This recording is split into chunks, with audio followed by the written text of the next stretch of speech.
In this lecture, we'll be getting familiar with the web architecture.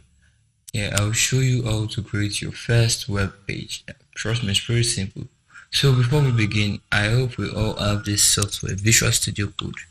But if you don't have it, you can just carry along with any software that can open a file and edit its content. So you can just head in to their official website and download Visual Studio Code from there.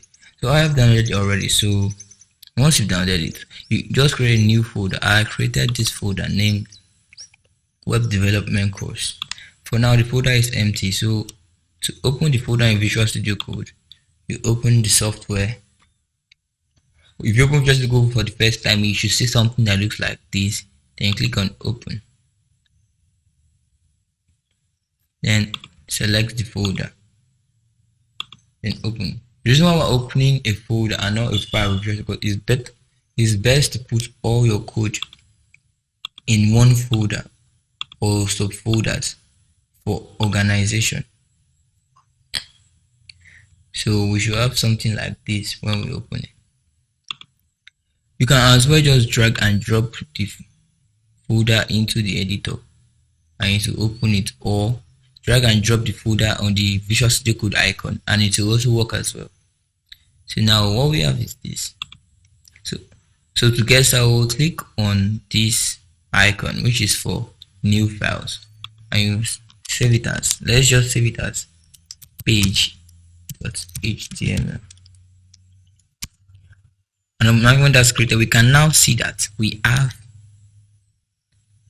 a file that has this Chrome icon on it. And let me add, I strongly advise to use Chrome for creating our website, for previewing our website, because it's a really advanced browser and is most updated.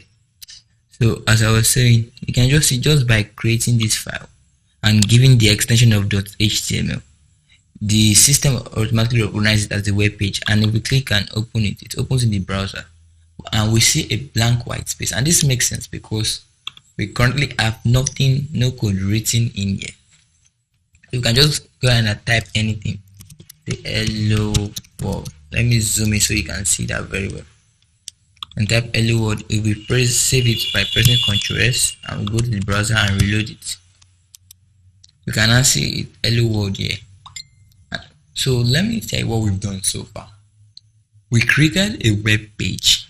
Basically, this file is a web page, and the reason why it's a web page is because it has this extension of .html. And what is HTML? HTML is a markup language. HTML is a markup language for creating this, for giving a web page its structure. It contains the basic contents that are being viewed, that are displayed on a website or a web page.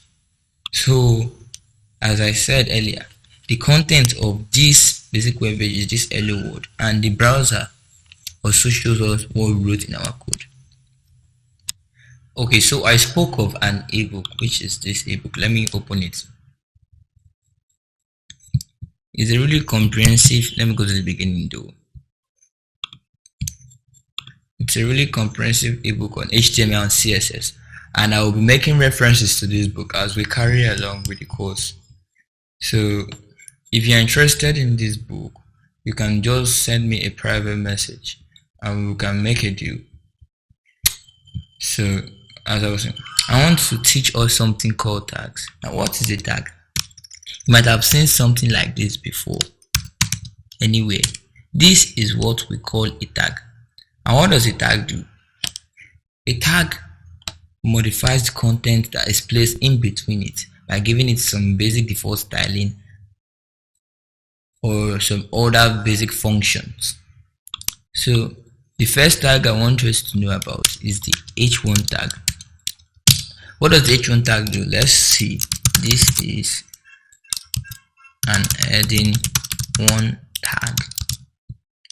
So if we save our work, always remember to save your work and reload the browser to see new changes. Save our work, what do we see? We see the text in a bolder and larger font size. And that is because it was wrapped in this h1 tag. So how are tags created? Tags are created by writing the left arrow bracket name of the tag, then the right arrow brackets. This opens up the tag. So this is an opening tag, and to close the tag we write a left arrow / the name of the tag and right arrow back. So then we now write the contents in between. This is a content between the tag. If we save and reload, we can see that. It doesn't also matter if we write it on a straight line or write it in multi-lines. The browser still recognizes everything as just one white space. So even though we write it like this, we save, reload, it still gives us the same result as giving it a lot of spacing. We still get the same result. So I hope you understand what tags are. Let me show you more tags. For headings, we have ranging from H1 to H6. So let me show you what I mean. If I have H2, this is heading 2. Let me duplicate it. You can also have H3, H4, H5, and also H6. This is heading 3, heading 4, heading 5, and heading 6. We reload, we see this. So what does this mean? H1 has the largest font size with the bold text, and H2 has a larger font size than H1 but a greater font size than H3, same as H3, and that trend goes on until it gets to H6. But H6 is the last one. We don't have H7. So let me show you what happens. But in case we write H7 by mistake, this is H7. If we reload the browser, what we see is that this text here appears the same as this text that wasn't placed in a tag, and that's because the browser doesn't recognize the H7 tag. So it just interprets it like as if there was no tag there, so it ignores the tag. So always make sure you are writing a valid syntax for a tag. So now I hope you understand what tags are when they are important. Like I said, this ebook is a recommended ebook for me, and it describes tags and gave you more explanation on what tags are. So I recommend that we get this ebook.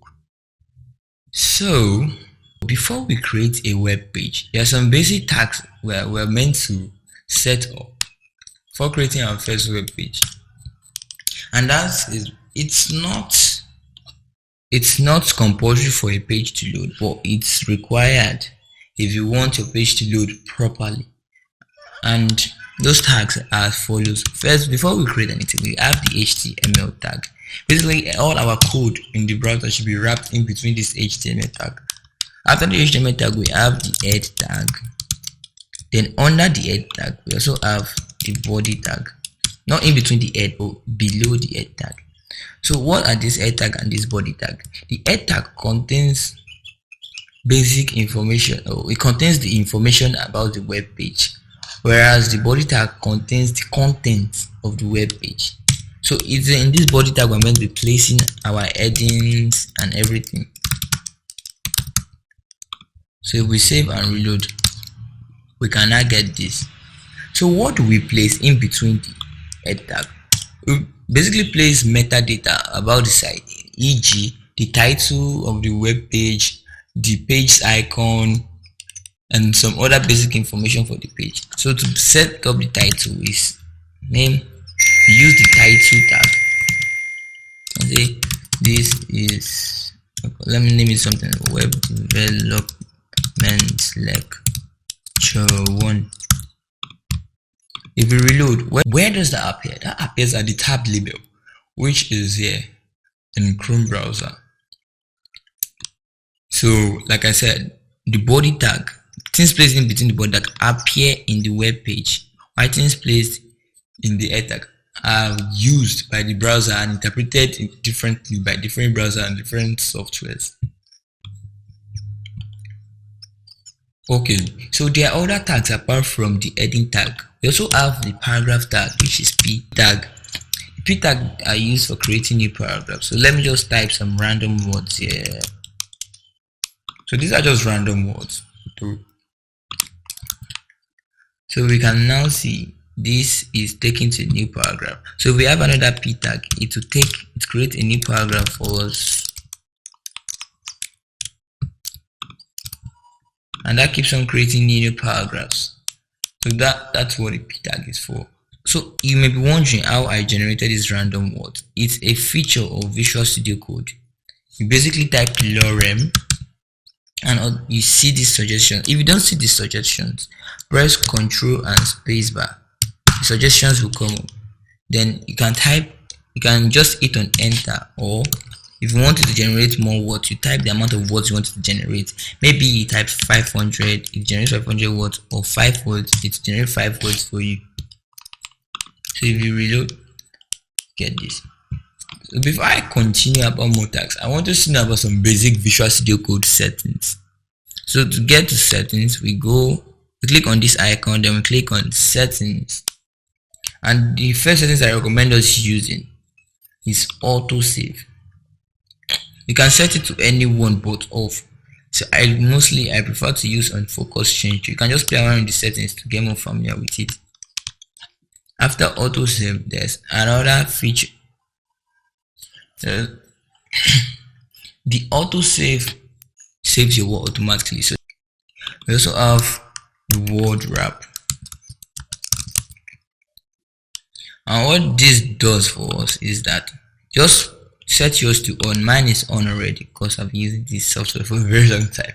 But what word wrap does is, assuming word wrap were to be off, let me put it on off, we see this code being on a very long line. It doesn't wrap your text to a new line if it exceeds the boundary.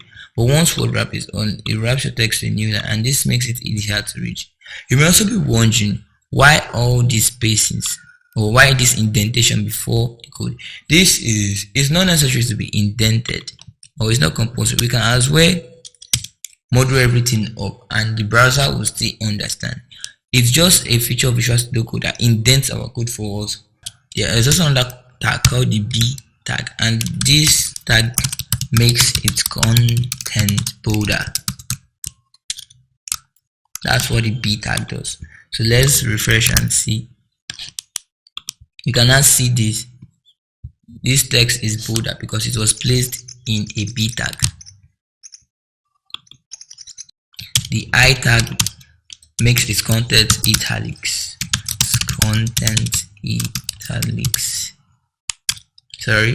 Italics. We can see this now. Its content is in italic form. There are also more basic HTML tags for creating text. You can just go through this ebook and see what it means. Okay, before you may also notice that some tags align side by side. They don't wrap to a new line, while other tags wrap its contents to a new line. And this is because of something called block level elements and inline elements. What are block level elements? Block level elements are elements in which content are in between it are being taken to a new line, and content after it is also taken to a new line. So it stands on a, let me call it a paragraph on its own. While inline elements are elements or tags in which content in between it still remain on the same line and not being wrapped to a new line. Example of block level elements are the heading, the h tags, and the p tag. Example of inline elements are the b tag and the li tag. So for instance, you can see we have li on different lines, but on the browser, so we have the b tag and the I tag on separately here, but on the browser they are both taken on the same line. That's because they are both inline elements. But the p tag and the h1 tag, they are block level elements, so they are being taken to a new line. But what if we have a very long paragraph? Let me generate some random words again. And we want to forcefully push content under a new line. There's a tag for that called the br tag.